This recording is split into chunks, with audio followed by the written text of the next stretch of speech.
The year is 1939.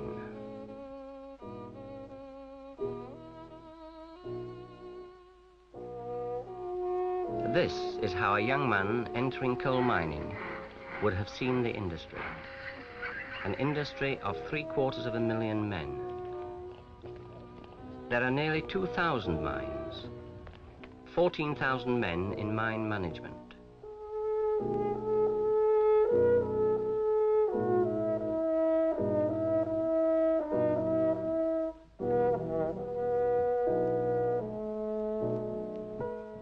Of the 2,000 mines, some were large, some small. Some were rural, some in the cities.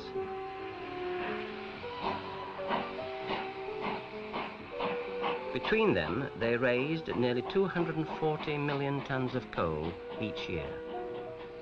Some mines produced 10,000 tons a week and more, but a mere 2,000 tons a week was nearer the national average.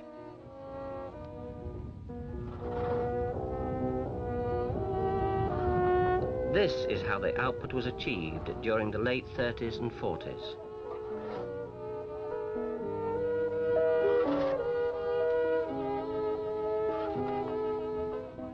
It was under conditions such as these that production was held relatively stable during the years of the Second World War.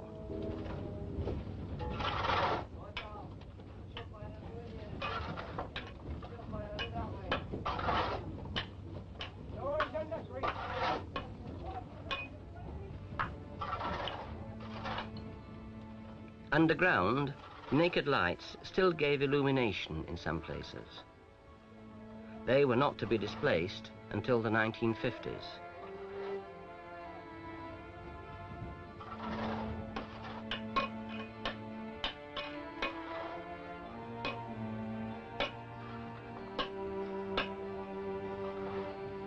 Hand-filled coal was trundled through the mine in small tubs or trams.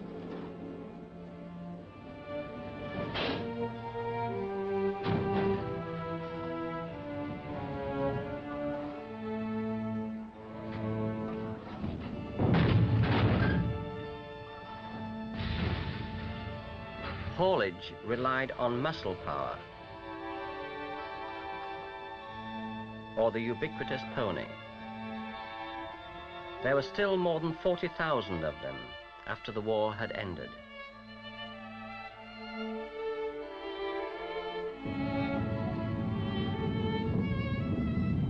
And then there were the endless rope haulages, many of them at the mercy of, and merciless to, the semi-trained men who operated them.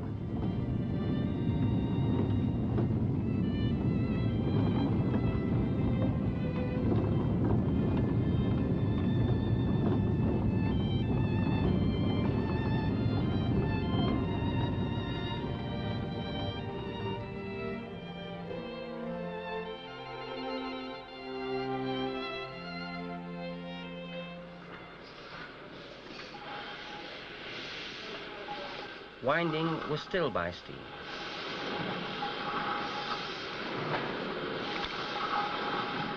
Many of the engines were built in the 19th century.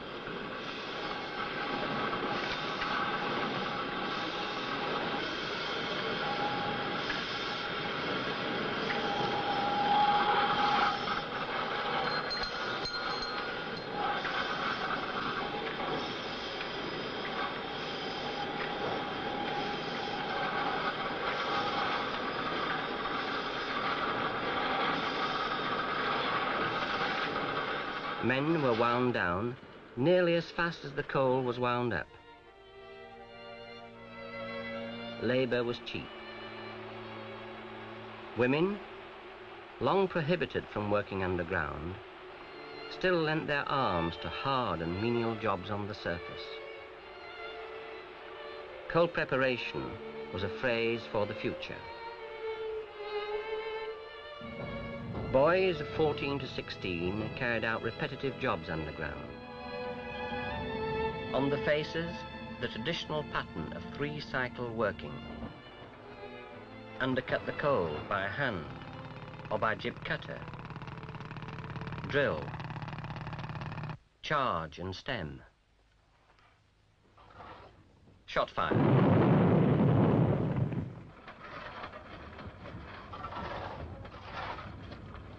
Then load onto a shaker conveyor or a belt conveyor by hand.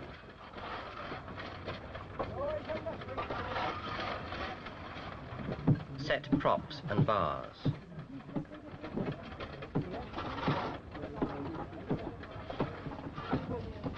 On the back shift, move the whole cumbersome apparatus forward again.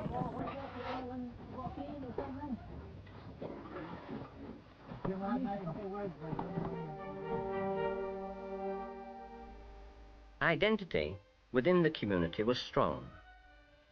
Social amenities were lacking, but the mining villages and townships clustered round the pits.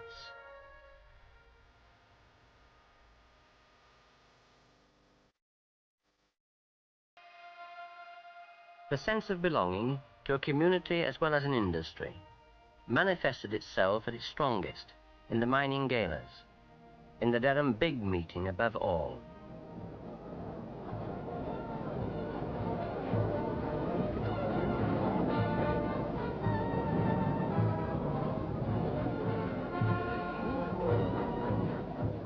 Out of the social revolution of the 40s came nationalization of the industry. After a war in which 5,000 miners had been killed at work.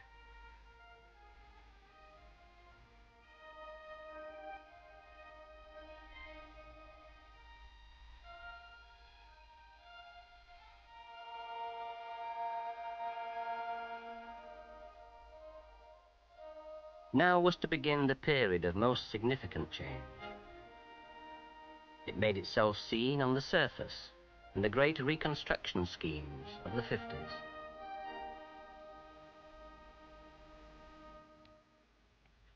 Underground was still the area of the hardest graft. On the faces came the earliest strivings towards mechanized mining.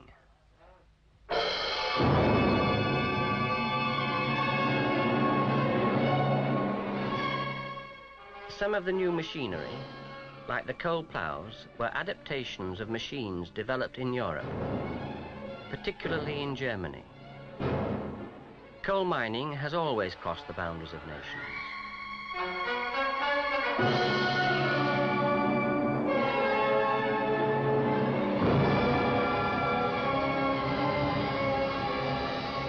The years of the war were the years when the armoured brigades swept through Europe.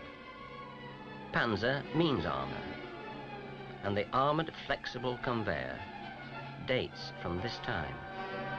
Curious perhaps that British miners today still talk of Panzer instead of AFC, probably without knowing its derivation.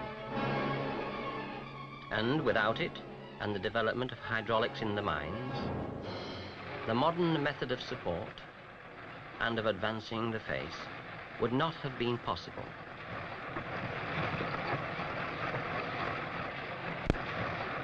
Out of the plough was developed the Samson stripper, an early form of self-advancing cutter loader.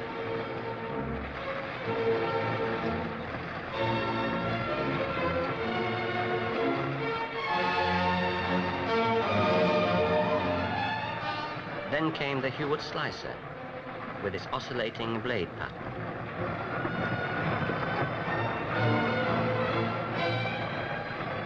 The Miko Moore cutter loader, designed before the war, was a development of the early coal cutters, but it loaded the coal as well.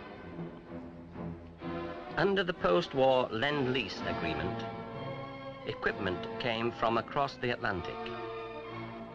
The American Joy Continuous Miner was to pave the way for the Canadian DOSCO.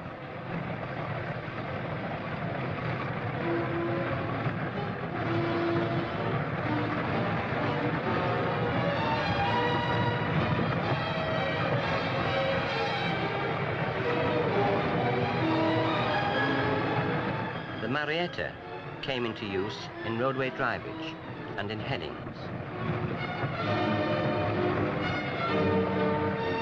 In the thinner seams, the scraper box replaced the plough, and the auger made a brief appearance, mainly in room and pillar workings.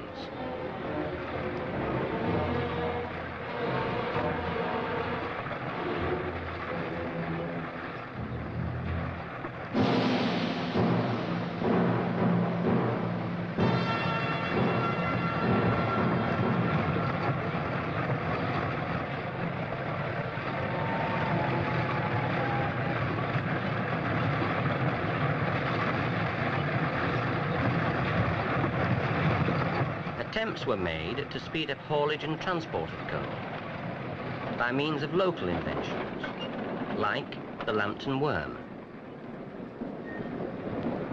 But it was not until the 1950s that the breakthrough came in the development of a rotary long-wall cutter loader. In 1952 came the first of the Anderton shearer loaders, a rotary drum cutter with a plough to divert the coal onto the armoured face conveyor.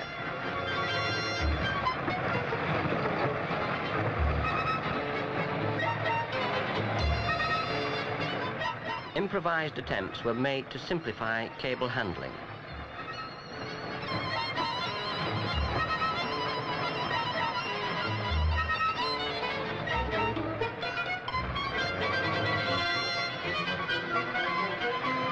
The trepanner was next on the scene, using rotary cutters in two planes to cut and load at the same time.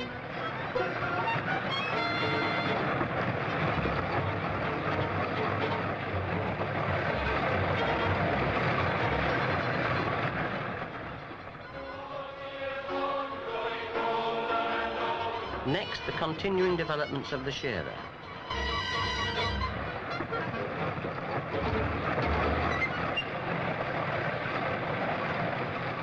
The single-ended ranging drum.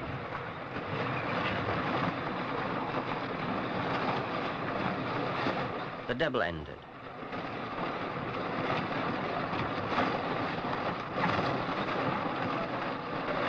And the nucleonic steered versions, sensing automatically the difference between roof and coal. Safe mining requires that the ground be properly supported. The introduction of hydraulics in the support made the parallel breakthrough. During our 40 years, we have moved from rigid wooden and steel props with bars and lids through yielding supports, first frictional and then hydraulic, to the fully integrated self-advancing supports, which now are an essential ingredient in the mix of modern mechanized mining.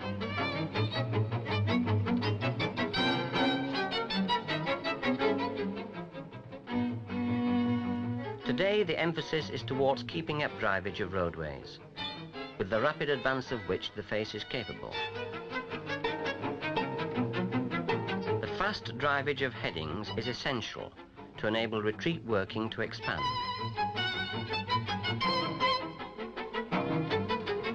The inseam header is one of the recently introduced tools for speeding up the development of faces.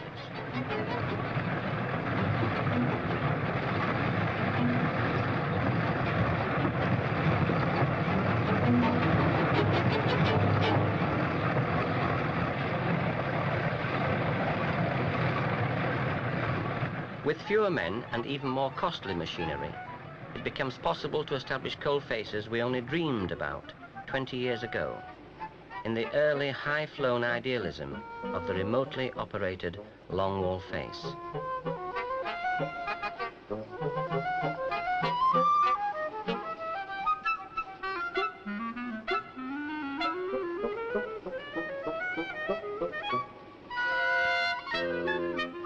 Now, we are coming to a more rational realization in the Advanced Technology Mining Projects, ATM.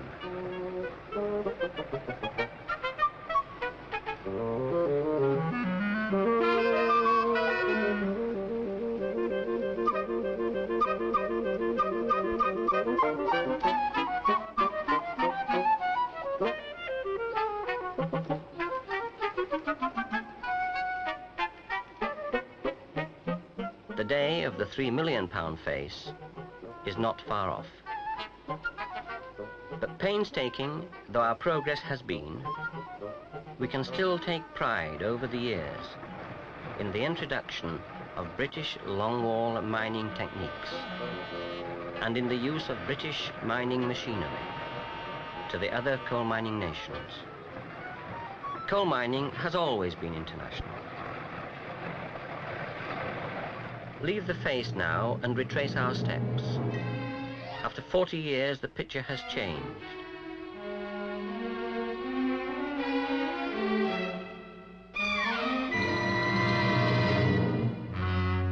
Trunk conveyors,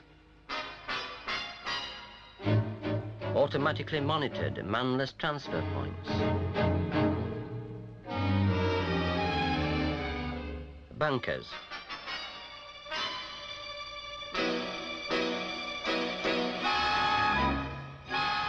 trains hauled by diesel or electric locomotives, mine cars, man-riding carriages,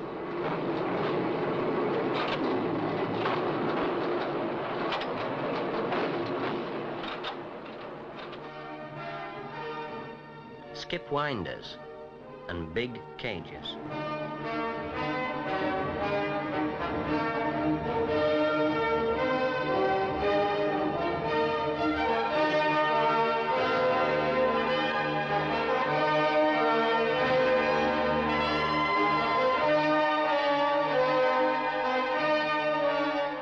Movement and environment monitored and sometimes controlled from the surface, and an emphasis on safety which has made British mining the least hazardous in the world.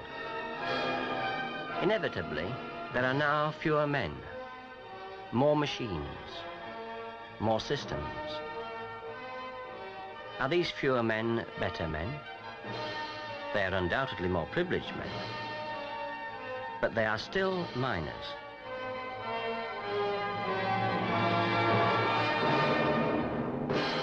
And it is upon them, they who implement the tools and the decisions, as well as upon the mining engineers, who will continue to devise and to execute their dreams of the future, that we shall all continue to win our essential energy from under the earth, not only for the next 40 years, but for the next 400.